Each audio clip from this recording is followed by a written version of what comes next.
This I Believe by Patricia Bernal. I never thought my family could make a difference in each other's lives.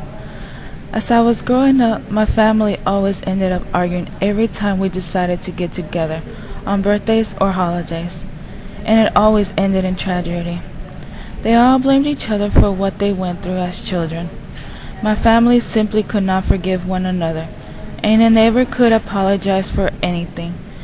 Forgiveness was something we never showed each other. We could forgive strangers or friends or ask them to forgive us, but we could not do it within the family. As a child, I remember seeing how much my family hated each other. They especially hated my grandma for leaving them behind. My cousins and I had a nickname for my grandma. When we saw her coming, we would whisper, "Here comes Grandma Garbanzo." We did not like garbanzo beans, and we did not like her. Grandma left 6 children behind when she ran away. She only took the youngest, who was a 3-month-old baby. The 6 other children were under 12 years old. She had 2 more kids later on. My father and his brothers and sisters never got along with them because she stayed with them and raised them in the USA. She left the 6 children in Mexico with her mother-in-law, who had very little to offer until she was taken away for health treatment out of town, and they were taken to foster care. The boys ran away to raise themselves on the streets. 9 years after my grandma left, she decided to come back to Mexico to look for them. She found them and brought them to the United States, except for the oldest daughter, Irma, who had gotten married, and the oldest son, Raul, who had left to live in the U.S. years before.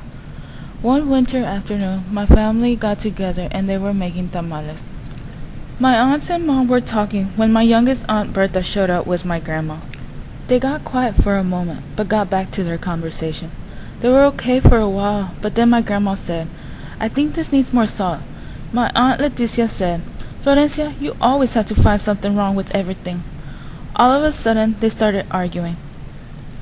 They started saying how she had no reason to decide or suggest anything in their lives or how they did things, since she abandoned them and they learned without her. They did not need her words or help. The man came inside and they got involved. The guys started fighting, the women were yelling, and the children were crying.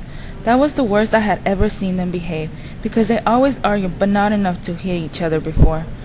My youngest uncle, Efrain, got a busted lip, and my uncle Rogelio had a black eye. After that argument and fight, almost everyone left. Years later, my Aunt Norma told us we should go to Corpus Christi for a vacation as a family, but we did not know where she had planned it. When we got there, it was a surprise to us that it was at a church retreat.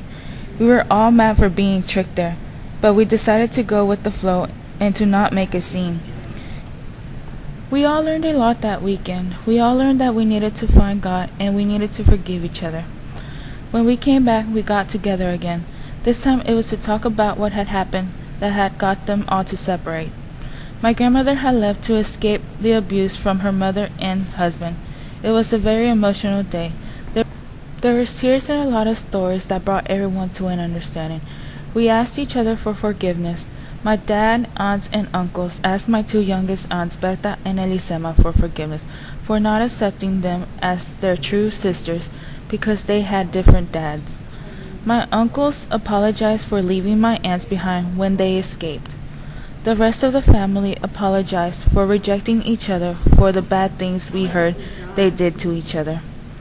When my grandmother asked for forgiveness, all 9 of her children got even more emotional. They said to her, "That is what we have been waiting to hear from you, you asking us for forgiveness." Now we all participate at church, giving our testimony at church retreats. We are so close to each other now that we practically see each other every day. On birthdays and holidays, we are still a disaster, but it is because we have too many people to invite, a lot of mouths to feed, and not enough room. So much love is shown now that my grandmother adopted my now aunt and uncle, Itzel and Francisco. 4 of my aunts and uncles have also adopted teenagers. Our family has grown ever since we forgave each other. Forgiveness has changed our family to become a better family. That is why I believe forgiveness can make a difference. They learned to forgive each other, and it changed everyone's lives.